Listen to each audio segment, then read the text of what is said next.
It was a morning like any other at Kensington Palace, or so it seemed. The sunlight poured gently through the tall windows, reflecting off the polished floors, but inside, a storm was brewing. Kate Middleton stood silently in the private sitting room, her hands gripping the edge of a mahogany table, knuckles whitening. Across the room, Prince William sat in an armchair, his posture rigid, a face that had long been trained to appear calm now betraying the smallest flicker of fear. The news had come suddenly, brutally, and without warning. He had a diagnosis, a terminal one. The weight of the words hung in the air like a storm cloud, heavy and oppressive, yet somehow, everyone in the room understood their gravity without saying another word. Before we continue, please hit the like button, subscribe to the channel, and turn on the notification bell for updates. Kate's mind raced, recalling every moment she had shared with him. From their first shy smiles in public to the quiet nights in their family home, when they simply existed in each other's presence, away from cameras and the endless gaze of the world. Now, with William facing a future so uncertain, every memory felt painfully fragile. The question kept returning to her over and over, insistent and unrelenting. How could she possibly prepare for the goodbye that seemed imminent? From the outside, the royal family often appears untouchable, shielded by centuries of tradition, protocol, and privilege. But in moments like this, the carefully constructed facade crumbles.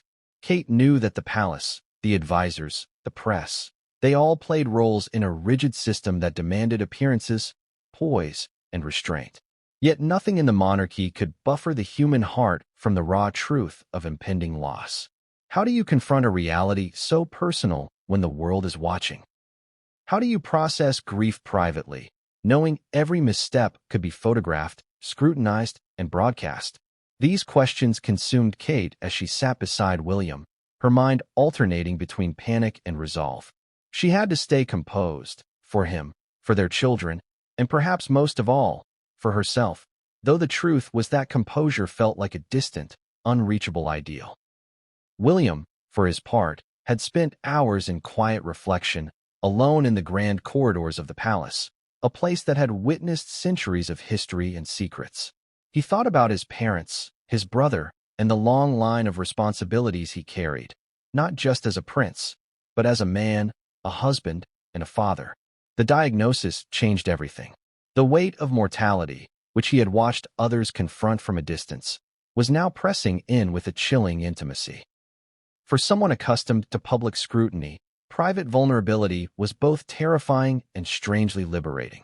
It stripped away the layers of expectation and forced a confrontation with what truly mattered: family, love, and the fleeting nature of time.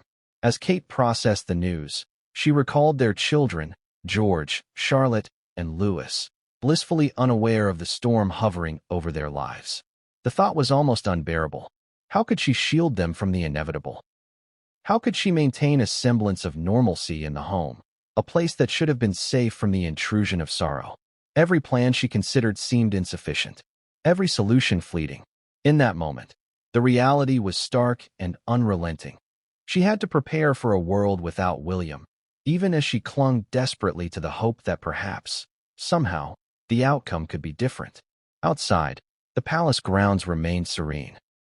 The meticulously trimmed gardens, the familiar chatter of birds, the distant hum of the city beyond the gates, all of it contrasted sharply with the turbulence inside. Kate wondered how many others had walked these same halls, facing personal tragedies behind closed doors while the world remained oblivious. Perhaps that was the burden of royalty, the necessity of enduring unimaginable pain with dignity, grace, and a smile that concealed everything underneath. Yet dignity, she realized, offered little comfort in moments like this. The world had always expected Kate to be composed, to perform the role of the dutiful consort with elegance and restraint. She had mastered this art over the years, navigating press scrutiny, public appearances, and the intricate dance of royal protocol. But now, her heart defied protocol. Her emotions surged like a tide, threatening to sweep her away. She thought of the moments she had shared with William, the quiet laughter, the tender touches, the late-night conversations about hopes, dreams, and fears. All of it felt suddenly more precious, more fragile, and painfully fleeting. And then there was the question of secrecy. The palace advisors would insist on discretion. The press, ever vigilant, would be tipped off to any sign of vulnerability, magnifying it, distorting it, making a spectacle out of their grief. Kate had to consider every word, every movement, every expression, not just for the sake of appearances, but to protect William, to protect their family, to protect the children from a world that was never kind to those in the spotlight. Yet secrecy offered no solace. The truth of his condition was a shadow that followed her, infiltrating every thought, every plan, every moment of supposed normalcy. Kate's mind wandered to the people closest to them. The siblings, the friends, the private aides who had become silent witnesses to both joy and pain. How much should they be told? How much could they bear? How could she manage the balance between support and protection, honesty and hope? Each decision felt fraught with consequence. Every conversation potentially altering the delicate balance of emotional survival for everyone involved. In that private room, surrounded by the silent grandeur of centuries-old portraits and tapestries, Kate and William faced a reality that no one else could truly comprehend.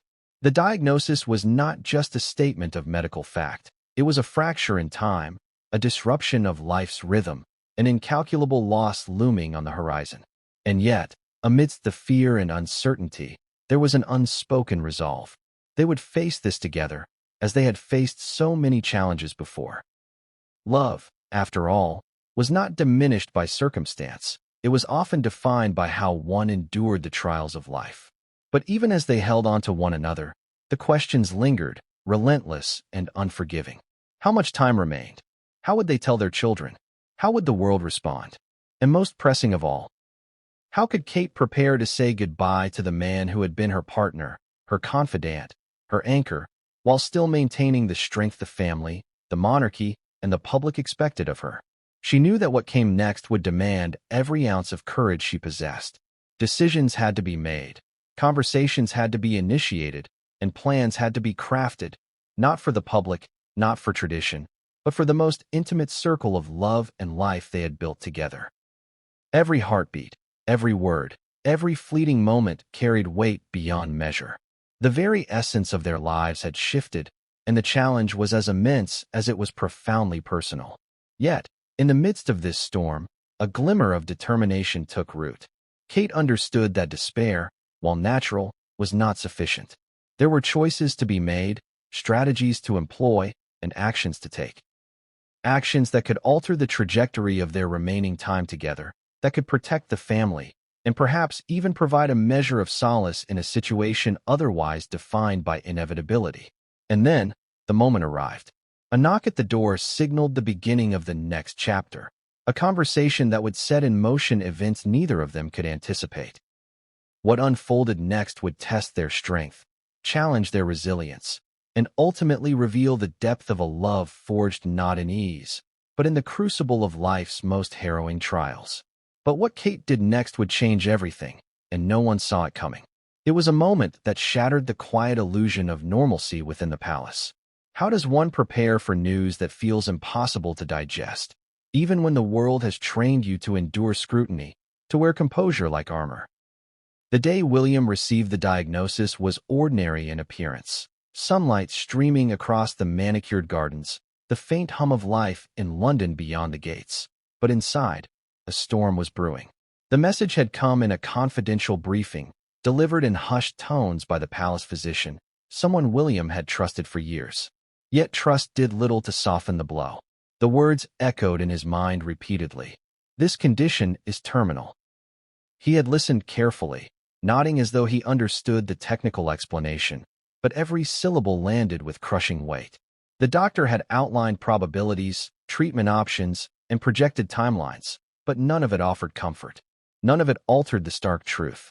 William felt the air leave the room, as if the walls themselves had contracted around him. A part of him wanted to argue, to demand another test, another opinion, another sliver of hope. But the numbers were clear. The prognosis was grim. He sat alone for what felt like hours, gripping the arms of his chair, staring at the intricate patterns of the carpet beneath him. He thought of Kate, of their children, of the life they had built and the family they cherished. The weight of the diagnosis wasn't just a personal tragedy. It was a burden that threatened to ripple through every aspect of their lives. How could he explain to Kate? How could he prepare himself to watch her endure the heartbreak that mirrored his own? Every scenario he imagined seemed unbearable. Meanwhile, Kate had been pacing the quiet hallways of the palace, instinctively sensing the shift in his energy before any words were spoken. When William finally told her, his voice barely above a whisper, the room seemed to shrink around them. Her initial reaction was disbelief. How could this happen to someone so young, so vibrant, someone who carried the weight of a future throne and the expectations of a nation? Her mind immediately flickered to the children. George, Charlotte, Louis. How would they comprehend the absence of their father if the worst came to pass? Kate's grief was immediate, visceral. She felt her chest tighten, a cold wave of panic threatening to overtake her. But she knew she had to stay grounded, to hold herself together for William's sake. The irony was cruel. In a world where image and poise were everything, her heart refused to cooperate. She clutched his hand, trying to convey strength, yet inside, every heartbeat was a battle. How could one summon courage in the face of such unrelenting despair? The palace, always alive with whispers and unseen movements, suddenly seemed oppressive. Every corridor, every painting, every gilded ornament carried an echo of history, of those who had endured trials before them. But this was different. This was personal. The weight of centuries of expectation collided with the raw immediacy of human fragility. Kate and William were no longer simply public figures. They were two people confronting mortality in a place that demanded composure. William had to make decisions quickly, yet each choice felt monumental. He considered the children, the family, and the monarchy's perception. Should they keep the diagnosis private? How would the public react if it became known too soon? Could he continue his duties without collapsing under the weight of this secret? The palace's machinery, precise and unyielding, expected a continuation of normalcy, yet the very ground beneath him felt unstable. Every step forward seemed fraught with emotional landmines. Kate, sensing the gravity of the situation, began planning in silence. Her mind raced through contingencies. The timing of announcements, the protection of their children, and the potential reactions of both family and media. The palace was a living organism, with its own rules and rhythms, and Kate knew that navigating it required both delicacy and precision. Yet she also understood that no plan could shield them from the inevitable. There would be heartbreak, anger, confusion, and public speculation. The challenge was not merely survival. It was safeguarding the threads of family and legacy while confronting the unbearable truth. As days passed, the initial shock evolved into a tense rhythm of careful coordination. Medical appointments were scheduled, private consultations held, and every detail meticulously logged. William oscillated between moments of stoic determination and crushing vulnerability. He practiced his public smiles, knowing cameras would capture every nuance, every shadow of emotion. Kate, ever observant, watched him with a mixture of fear and admiration, noting the subtle tension in his jaw, the slight darkening under his eyes, the way he forced himself to appear composed. How could anyone maintain grace under such an unrelenting storm? But the strain extended beyond the couple. The family had to confront their own emotions, their own anticipatory grief. Siblings, parents, and advisors were drawn into a delicate dance of support, secrecy, and emotional management. Each person carried their own fear, their own sadness, their own conflicting advice about what should be done next. The palace, a symbol of stability to the public, became a crucible of raw emotion, testing loyalties and revealing hidden fractures. Inside their private quarters, Kate and William navigated the precarious line between intimacy and duty. Their conversations were measured yet poignant, touching on fears, hopes, regrets, and memories. Every word carried weight. Every silence was filled with unspoken fears. They clung to one another in fleeting moments of vulnerability, seeking solace in a bond that had weathered years of public scrutiny and personal challenges. Could love truly provide strength when faced with the unalterable march of mortality? They were about to find out. Then came the unexpected twist. A second opinion, sought in absolute secrecy, revealed a nuance in William's condition, a variable that had previously been overlooked. It didn't change the prognosis significantly, but it opened a small window of opportunity, a spark of hope. The couple faced a dilemma: share this with the family, or keep it private to avoid unnecessary anxiety. Every choice now carried potential repercussions, and every action could shift the delicate balance of emotional survival. How do you choose between transparency and protection when the stakes are so profoundly personal? As the reality of the diagnosis settled in, Kate took a moment alone in the sunlit corridors, reflecting on the fragility of life. The grandeur of the palace, the centuries of tradition, the ceremonial pomp, they all felt distant now, secondary to the immediate, human truth of loss and love.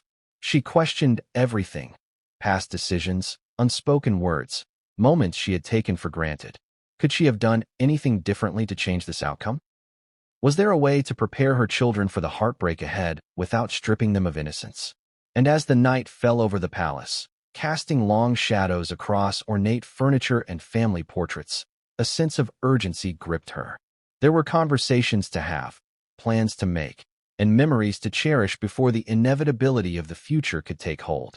Every passing moment was a reminder that time, once lost, could never be reclaimed. Every glance at William carried unspoken questions, each more difficult than the last. How much time do we have left together? How do we find meaning in what remains? How do we say goodbye without losing ourselves in grief? And then, the moment arrived that neither of them could anticipate. A phone call that carried the potential to alter everything. A revelation that would test the very fabric of their relationship, their family, and their resolve. The voice on the other end of the line was calm, professional, yet the words conveyed a gravity that made the blood run cold. Someone knew more than they had anticipated. Secrets that were thought contained were now on the verge of exposure. And in that instant, Kate realized that their private pain was no longer entirely private. The world was closer than they had imagined, and the next steps would not only define their remaining time together, but could also reshape the public perception of the monarchy in ways they could never have predicted. Every decision, every word, every carefully crafted appearance would now carry the weight of consequence beyond personal grief. What Kate heard on that call changed everything, and set in motion a chain of events that neither she nor William could control. What do you do when the world expects strength, yet your heart is breaking in silence? Kate Middleton had faced countless challenges in her public life: scrutiny from tabloids, the pressure of royal protocol, the endless demand to appear composed, but nothing had prepared her for this. Standing alone in her private quarters, away from cameras and the eyes of the palace staff, she felt the full weight of reality settle on her shoulders. William's diagnosis was not just news. It was a seismic shift that reverberated through every corner of her life. The stoic composure the public knew her for now felt like a fragile mask, one she feared might crumble at any moment. She sat at the edge of the chaise lounge, her hands clutching a silk scarf that smelled faintly of William's cologne. Memories flooded in. Early mornings walking hand in hand through the gardens, quiet conversations after public engagements, nights spent planning the future for George, Charlotte, and Louis. Every recollection was a bittersweet reminder of what could be lost. She asked herself over and over, how do I prepare to say goodbye to the person who has been my anchor, my partner, my best friend? How do you face a world where time has become both precious and terrifyingly finite? The palace, usually a place of routine and predictability, felt oppressive now. Every footstep on the polished floors echoed too loudly. Every distant conversation in the corridors reminded her of the life continuing beyond her grief. She longed for privacy, for a moment where she could simply collapse and cry without fear of being observed, judged, or photographed. But there was no such reprieve. Even in solitude, Kate felt the presence of history pressing down. The expectations of the monarchy, the eyes of the public, and the unspoken rules that demanded resilience, no matter the cost. Her mind constantly revisited the what-ifs. What if William's condition worsened faster than expected? What if she wasn't strong enough to support him? What if the children sensed the tension and confusion that she worked so hard to conceal? The questions were relentless, looping endlessly in her thoughts, each one more suffocating than the last. And yet, amidst the panic, there was a flicker of determination. She couldn't allow fear to paralyze her. Not now, not when the stakes were so high. She had to be the steady hand, the voice of calm, even if inside she was trembling. The nights were the hardest. Alone in their bedroom, Kate would sometimes wake to the faint sounds of the city outside, the distant hum of traffic, and the occasional creak of the palace settling. Sleep was elusive, interrupted by visions of a future without William. She imagined the children waking to a father who wasn't there, the empty spaces at holiday gatherings, the absence of laughter in rooms that had always been filled with joy. Every scenario felt unbearably vivid, and the ache in her chest was a constant reminder of the fragility of life.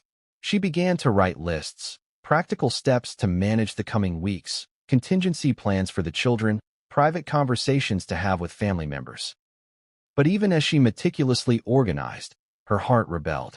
There was no guidebook for this, no precedent that could prepare her for the emotional devastation of watching someone you love face mortality. Each plan felt simultaneously necessary and hollow. How could any strategy truly shield them from grief? How could she navigate public appearances while feeling such private anguish? Kate's thoughts often returned to her relationship with William. The moments of intimacy that were now tinged with urgency. She remembered the quiet nights they spent reading together, the shared smiles in the garden, the gentle touches that conveyed love without words. Each memory now carried an additional weight, a sense of impending loss that made ordinary moments feel sacred. She realized that she had to cherish every fleeting second, even as the shadow of the diagnosis loomed over them. The pressure extended beyond the immediate family. Advisors, doctors, and close friends were all watching, offering guidance, support, or sometimes unsolicited opinions. Kate had to navigate these interactions delicately, balancing transparency with discretion. Every word mattered. Every gesture was scrutinized, and even the smallest misstep could have repercussions. She felt isolated, caught between the need for support and the imperative to protect her family's privacy. In the midst of this turmoil, she found herself questioning the nature of strength. Was strength the ability to endure without complaint?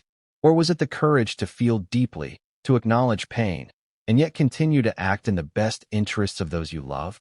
Kate realized that the public perception of strength, the poised, composed figure seen in photographs, was only a fraction of the truth.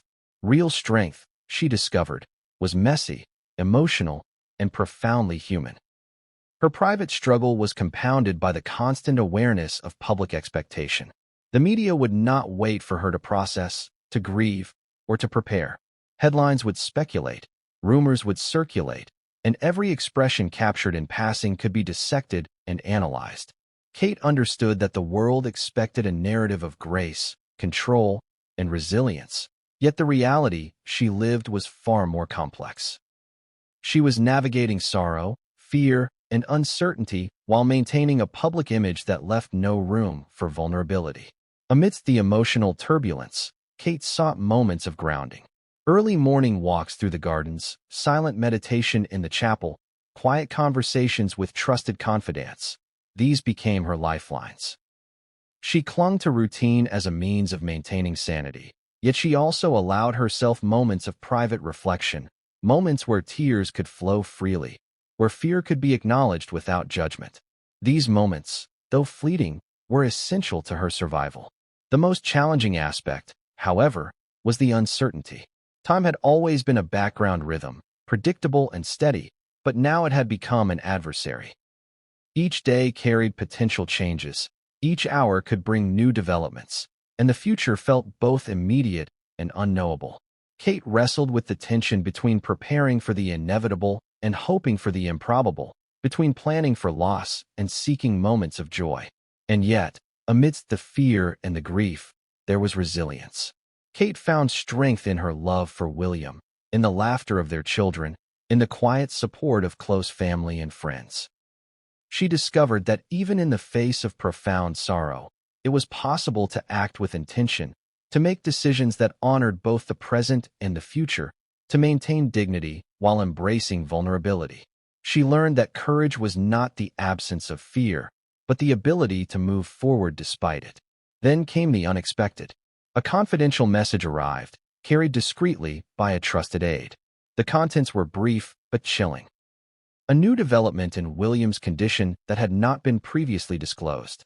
The implications were serious, raising questions about treatment options, prognosis, and the timing of critical decisions. Kate felt a surge of both fear and determination. She realized that her role was not merely to support, but to actively shape the response, to protect her family while navigating the delicate balance between public perception and private reality. Kate's mind raced. How should she respond? Who needed to know, and when? Could she manage the information without causing panic or unnecessary stress? Every choice carried consequences, and the stakes were higher than ever. She felt the familiar weight of the monarchy's expectations pressing down, yet she also felt the intimate, unshakable pull of personal love and responsibility. The two forces collided within her, creating a tension that was both exhausting and galvanizing. In the quiet of her room, Kate made a decision. She would take control of the narrative, protect her family, and confront the challenges ahead with clarity and courage. But even as she resolved to act, she knew that the path forward was fraught with difficulty. Every step would require careful consideration, every conversation would be emotionally charged, and every moment could carry unforeseen consequences. And then, a soft knock at the door signaled the arrival of news that would test Kate's resolve like never before. The next revelation would force her to confront fears she had kept at bay, challenge her emotional limits, and demand a level of courage she was only beginning to understand. The secret Kate was about to uncover would change everything, and no one could have predicted its impact. What do you do when private grief collides with centuries of protocol and expectation? Kate Middleton had navigated public scrutiny and palace politics before, but nothing could have prepared her for this. As William's condition became clearer, the palace shifted into motion, a silent, precise machine of advisors, doctors, and courtiers, each intent on managing both the truth and the perception of it. But Kate quickly realized that the royal advisory system, while efficient, was often at odds with human emotion. Their concerns were measured, strategic, and sometimes coldly pragmatic. They cared less about how she felt and more about how the monarchy could survive in the public eye. The morning began with an urgent briefing. Advisors entered quietly, carrying folders, notes, and schedules. Every gesture was deliberate, every word carefully chosen.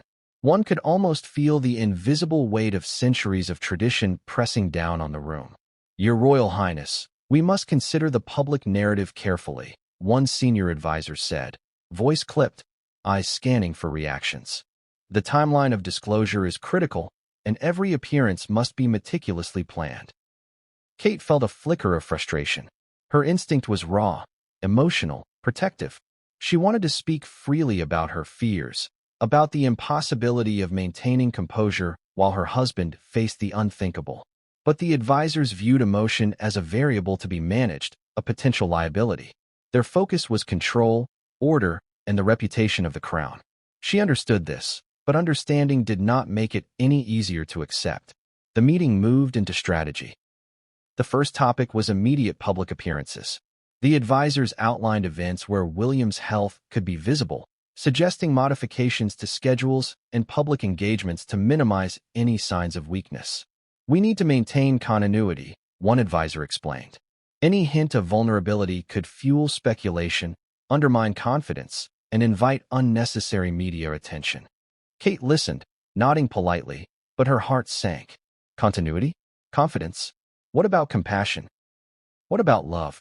What about the very real fear and grief gnawing at the edges of her life? A senior medical advisor presented a summary of William's condition, carefully balancing transparency with discretion.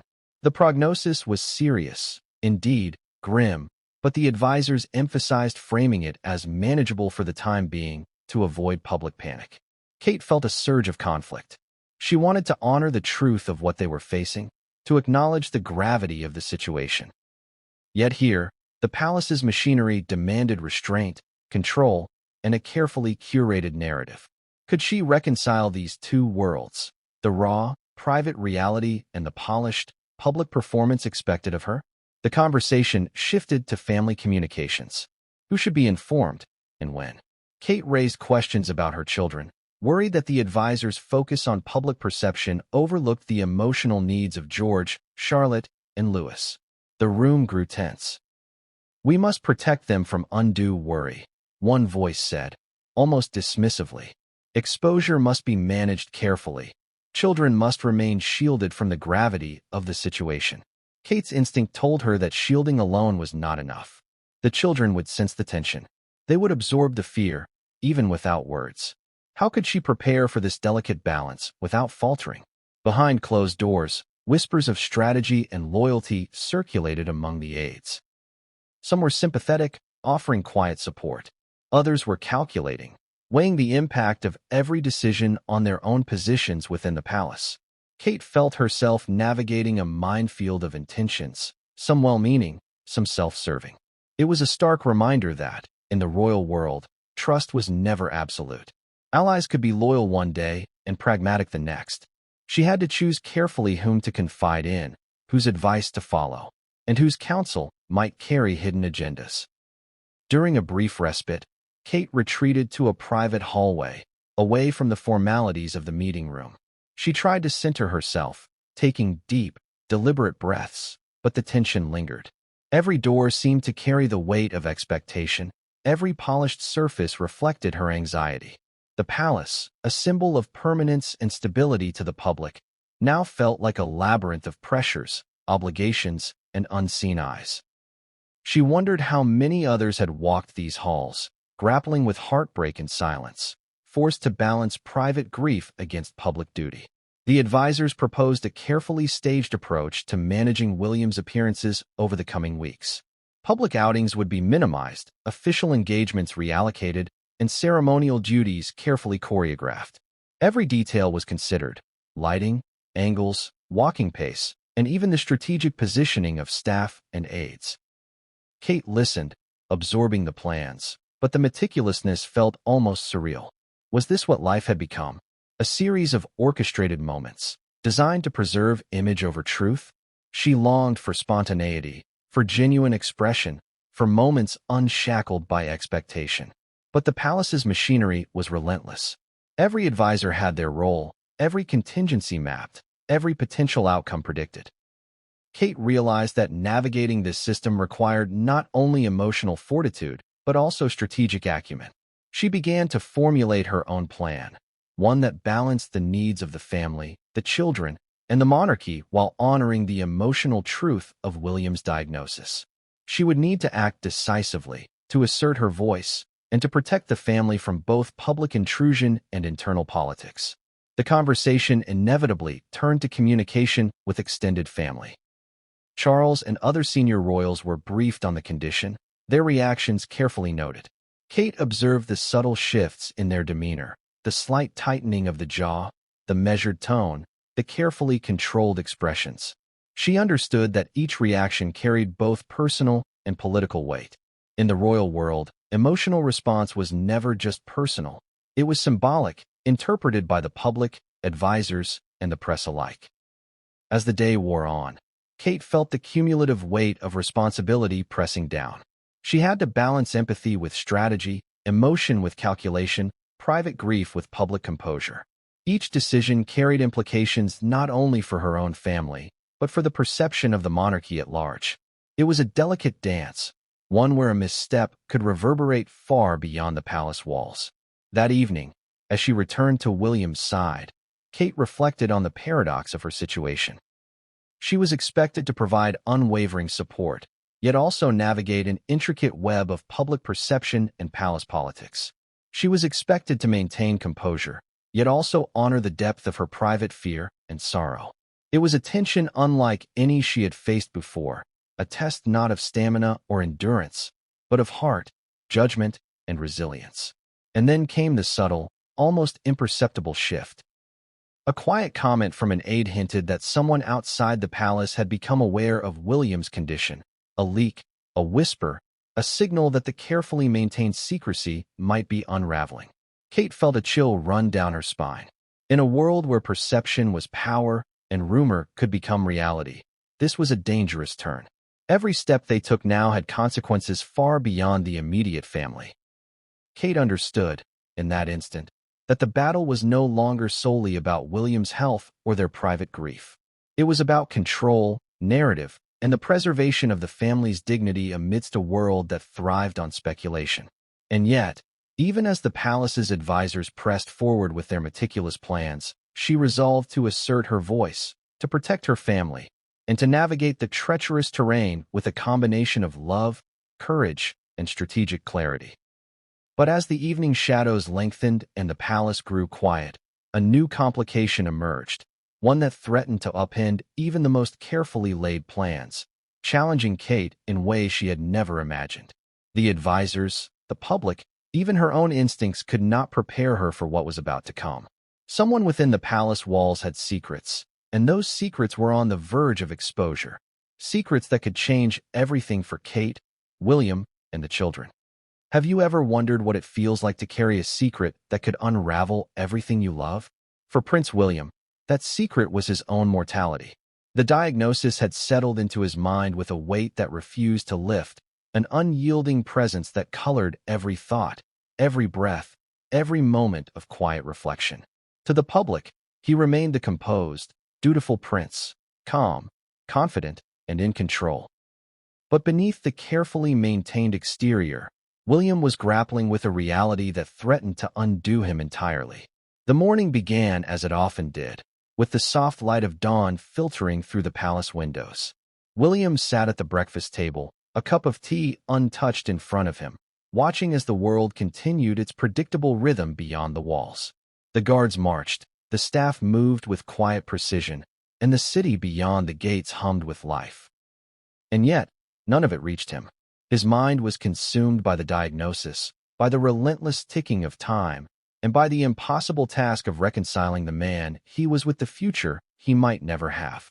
He thought about his children, George, Charlotte, and Louis, their laughter, their curiosity, their unguarded joy. The thought of leaving them behind was almost unbearable.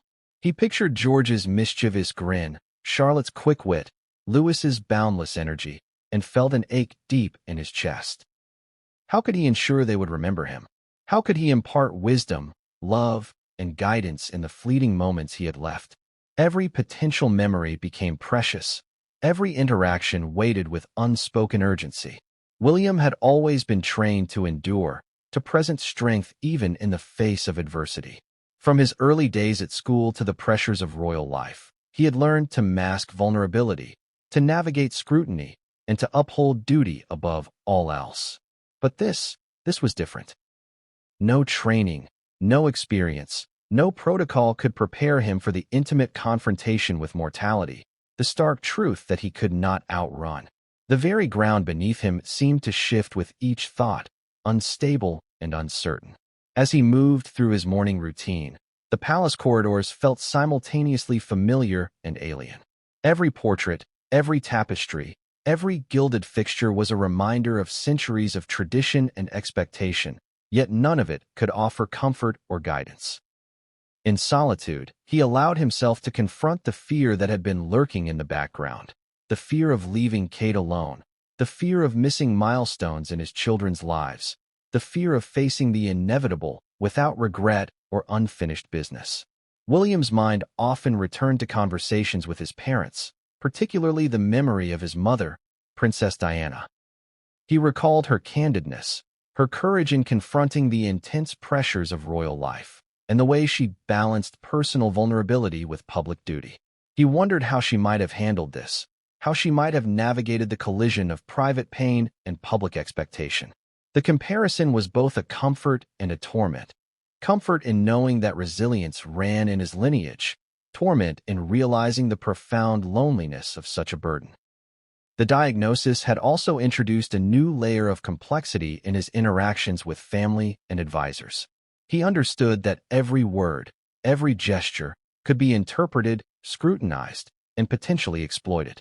Even in private, he had to consider the ripple effects of his actions, the unintended consequences that could arise from moments of candor or emotional lapse.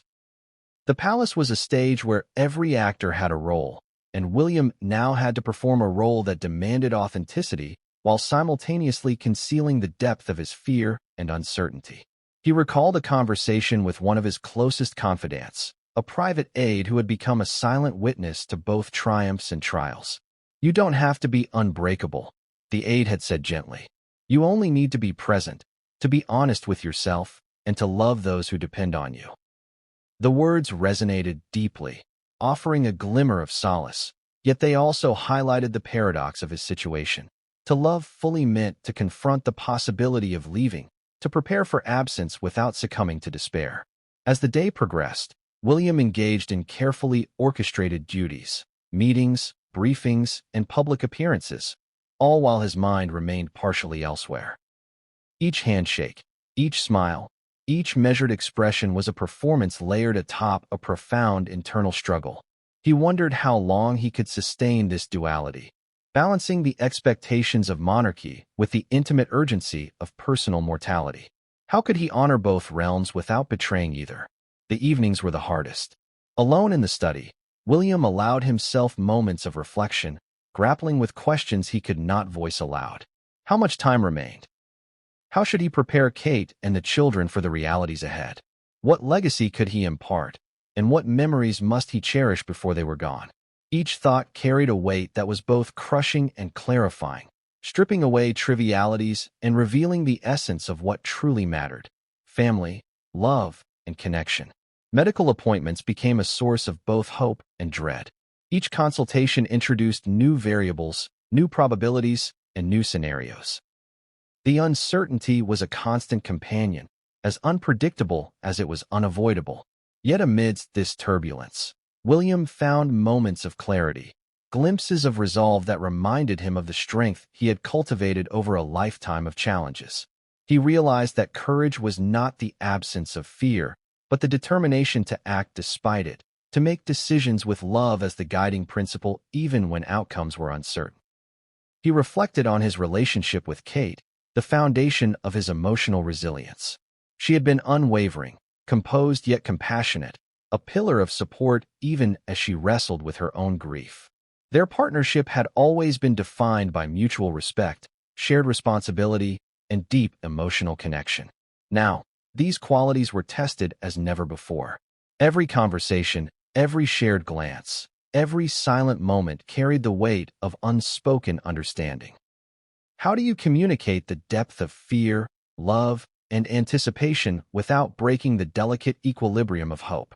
William grappled with this daily, knowing that his actions would influence not only Kate's emotional state, but the family's stability as a whole. Then came the unexpected developments within the palace.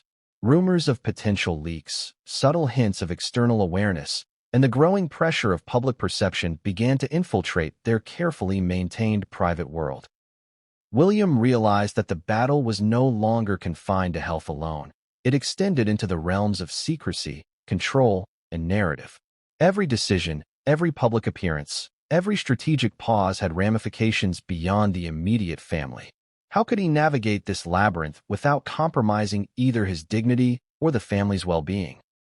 Late at night, he often sat in the study, staring at photographs of the children, the family, and moments that now seemed both precious and transient. Memories of birthdays, holidays, and quiet afternoons played like a film in his mind. The knowledge that these moments might become memories soon made them simultaneously more vivid and more painful. How do you live fully when every second is shadowed by impending absence? William did not yet have an answer, but he understood that the measure of courage lay not in certainty, but in persistence, the determination to continue, to love, and to act meaningfully, despite the uncertainty of tomorrow. And then, as the weight of the day pressed down, a private message arrived. It was brief, discreet, and unmistakably urgent. Someone within the palace had information that could influence decisions, alter plans, and expose vulnerabilities. William recognized the implications immediately. The landscape had shifted yet again. What was private might soon become public. What was manageable might soon require unprecedented action. And in that instant, he realized that the personal and the political were now inextricably intertwined, leaving him with choices that were both impossible and unavoidable. The revelation forced him to consider not just his own mortality, but the fragility of the world surrounding him. The family, the monarchy, the carefully curated public image. Every next step carried weight. Every conversation became a potential turning point, and every decision demanded a balance between heart and strategy. He understood, perhaps for the first time, the true depth of responsibility that came with his role, not just as a prince, but as a husband, father, and central figure in a system that demanded both humanity and perfection. And as he looked across the room at Kate, their eyes meeting in a moment of silent understanding, William knew that the next move would test them both. It would demand courage, clarity, and a willingness to confront the impossible. The secret revealed to them now, the information arriving in the shadows of the palace, would set in motion events that neither of them could fully anticipate, events that would challenge not only their personal strength but the bonds of trust, loyalty, and love that had held their family together. What unfolded next would forever redefine their lives, and no one could predict the consequences. What happens when fear and grief collide with duty and expectation? For the royal family, the diagnosis of Prince William was more than a personal tragedy. It was a catalyst for tension that had long simmered beneath the surface.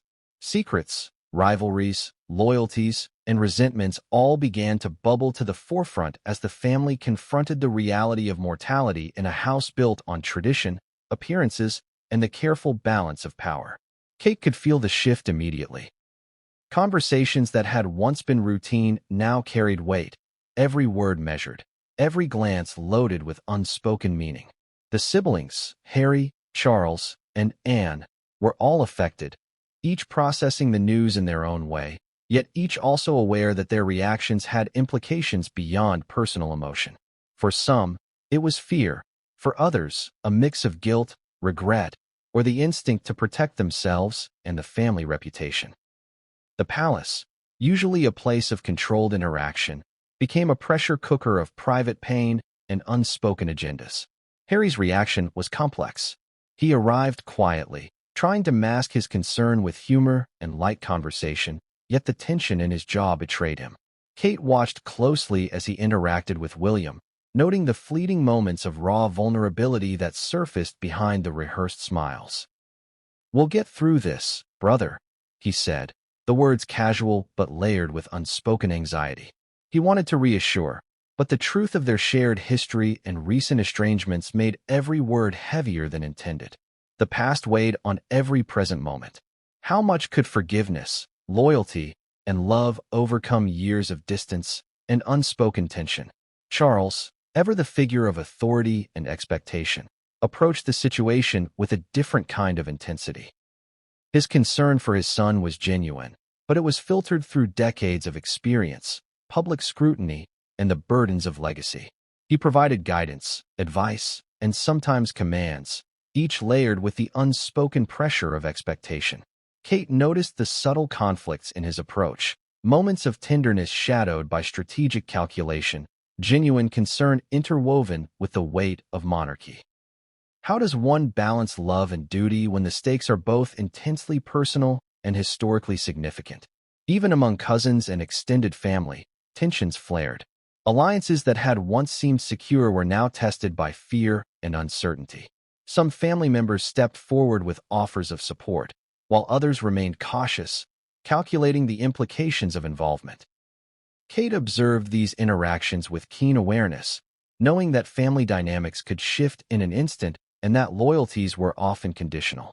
Every conversation was a potential pivot point, every gesture a possible source of reassurance or conflict. The children, though largely shielded from the full reality, were not entirely unaware. Kate and William worked tirelessly to maintain normalcy, but subtle shifts in tone, body language, and routine did not go unnoticed. George, Charlotte, and Louis began to sense a change, a quiet tension beneath the surface of the palace's day-to-day life. Kate worried constantly. How much should they be told? How could she protect their innocence without leaving them unprepared for the future? The balance between shielding and preparing became a daily challenge, fraught with emotional complexity. Advisors, meanwhile, monitored these dynamics carefully, aware that family tension could spill into the public eye. They offered counsel on when and how to communicate with various members, when to convene private meetings, and how to manage the delicate choreography of emotions and appearances. Kate found herself mediating between family members, translating concerns, soothing egos, and advocating for both emotional authenticity and strategic discretion. It was a role she had assumed instinctively, but the weight of responsibility was immense. Every decision she influenced now had consequences for the family's cohesion and the perception of the monarchy itself. The private dinners and meetings were especially tense. Conversations shifted abruptly, veering from mundane updates to emotionally charged debates over care, disclosure, and protocol. Kate witnessed moments of quiet frustration, whispered disagreements, and subtle power plays. She understood that grief could magnify old wounds, exacerbate rivalries, and reveal fissures long hidden beneath the polished veneer of royal life. Yet amidst the tension, she also noticed acts of unexpected solidarity, a shared glance of understanding, a hand resting lightly on a shoulder, a whispered word of reassurance. Even in the midst of strain, bonds of family remained, fragile yet resilient. Kate's personal struggle was mirrored in these interactions. She felt the dual pressure of supporting William, guiding the children, and managing family dynamics, all while maintaining a composed exterior. Her heart ached with the knowledge that not everyone approached the situation with the same care or understanding. Some were cautious, calculating, or emotionally distant. Others were overwhelmed, reactive, or inadvertently exacerbating tension. She had to navigate this intricate landscape with precision, empathy, and an unwavering focus on the well-being of those closest to her. The situation was further complicated by external factors. Whispers from the media, subtle leaks, and the ever-present gaze of the public intensified the pressure within the palace walls.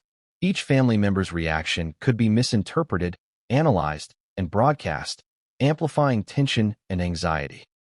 Kate and William were forced to consider not only their personal dynamics, but also the potential ripple effects of every interaction on the monarchy's reputation and the public's perception of their family. As the days unfolded, Kate began to notice patterns, small but telling signs of underlying strain. Certain family members withdrew, others became hypervigilant, and some oscillated unpredictably between empathy and irritation. The palace, already a structured environment, now felt unstable, a space where emotion and duty were in constant conflict. Kate realized that managing these tensions required a delicate balance of listening, intervening, and knowing when to step back. Her decisions carried moral and emotional weight, and the margin for error was vanishingly small. One evening, a particularly charged exchange occurred. Charles suggested a course of action regarding public appearances that conflicted with Kate's instinct to prioritize William's emotional needs. Tension flared, words were carefully measured but tinged with frustration, and the room grew heavy with unspoken fears. Kate intervened, diplomatically asserting the importance of compassion and emotional support while acknowledging the strategic concerns of the palace. The conversation ended with a fragile truce, but Kate sensed that the underlying strain had not dissipated. It had only deepened, simmering beneath a veneer of civility. In the quiet moments afterward, Kate reflected on the delicate dance she had been forced to perform. She realized that grief, fear, and love were intersecting with duty, tradition, and public perception in ways that no guidebook could prepare her for. Every action she took, every word she spoke, and every moment of composure became part of a larger narrative she could not fully control. Yet she also recognized her own resilience, the capacity to navigate this storm, to advocate for her family, and to act with both empathy and strategic clarity. And then came the revelation that would ignite a new level of tension within the family. A private message, brief but urgent, suggested that some family members had already become aware of developments that had been intended to remain confidential. The implications were immediate and serious. Trust, once assumed, was now in question. Old resentments, previously dormant, began to surface. Alliances shifted subtly but perceptibly, and the careful balance Kate had been striving to maintain teetered on the edge of collapse. Kate understood instantly that the private struggle within her own heart was now mirrored in the wider family. Loyalty, love, and duty would be tested in ways that none of them could predict. And as she contemplated the difficult conversations and potential confrontations ahead, she knew that the choices made in the coming days could alter relationships permanently, shaping not only the emotional landscape of the family, but the very foundation of the monarchy itself. What happened next would push Kate, William, and the entire family to their limits, and expose fractures and alliances that no one could have anticipated. How do you smile when your world is crumbling? For Kate Middleton and Prince William, the palace's golden halls had always been a stage, the public gaze an ever-present audience. But now, with the devastating diagnosis hanging over them, the delicate performance of royalty took on a new, almost unbearable weight. Every step, every gesture, every smile became a careful calculation, not just to preserve dignity, but to conceal the depth of fear, sorrow, and uncertainty that gripped them privately. From the outside, the royal family had always appeared composed, almost untouchable. Cameras captured curated moments, public appearances, official ceremonies, charity engagements, all polished to perfection. The world saw poise, elegance, and unwavering grace.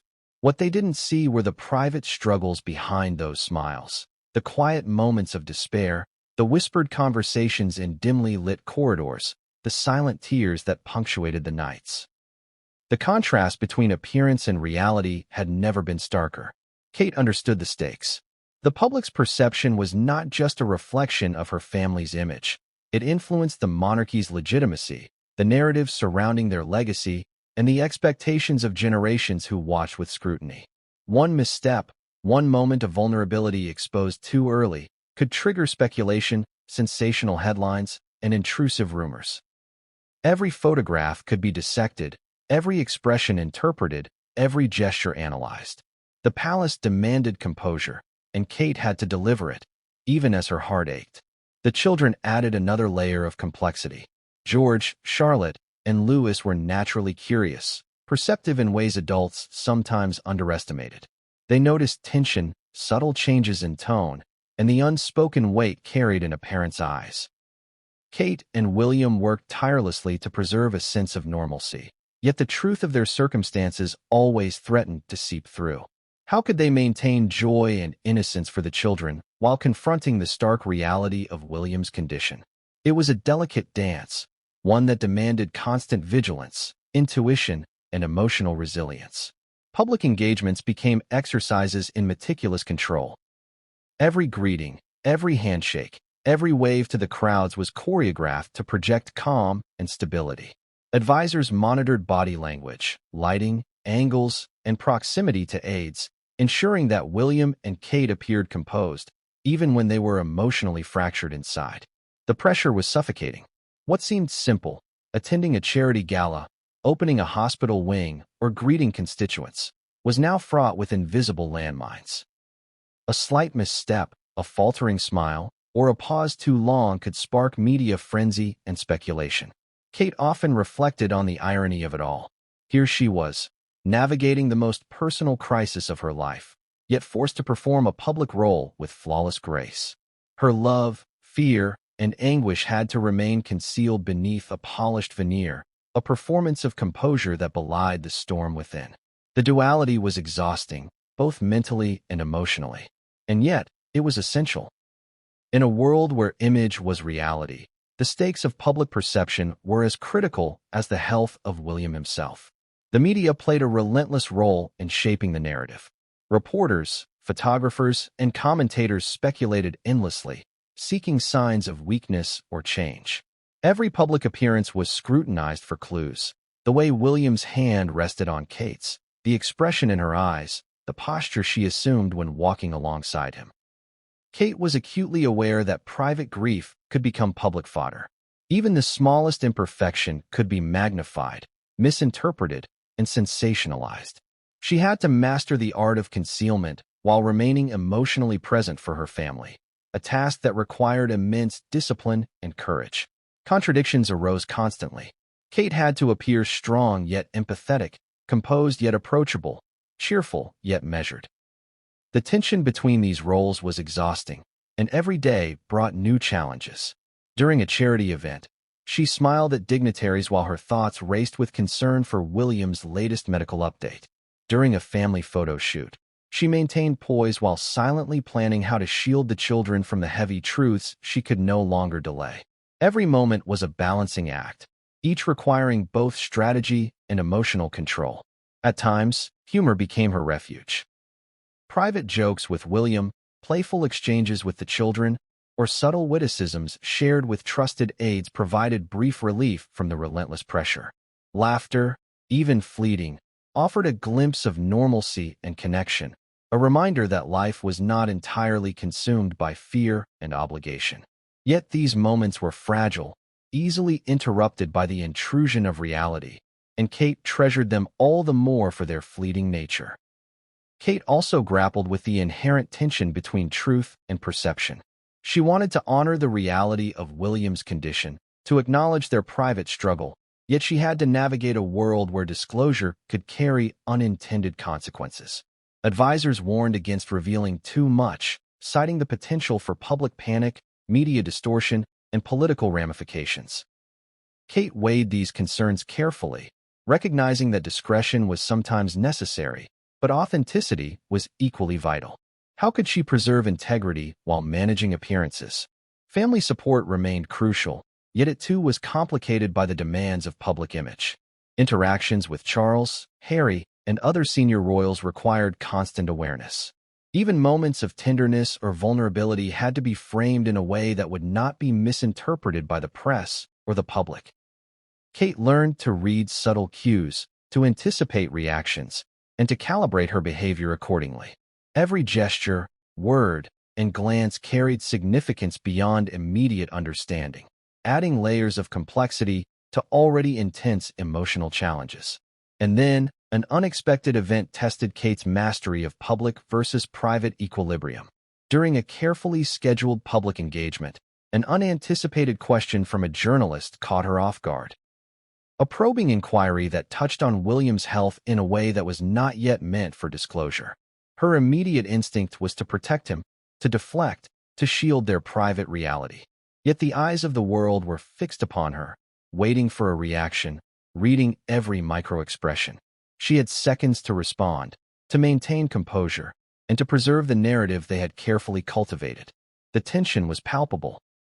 Kate's training, intuition, and emotional resilience converged in that moment, guiding her through a response that was measured, empathetic, and composed. The journalist accepted the answer, unaware of the storm swirling beneath the surface. But the experience reinforced a stark truth. The boundary between public and private was perilously thin, and a single misstep could unravel the delicate fabric of control Kate had worked so tirelessly to maintain.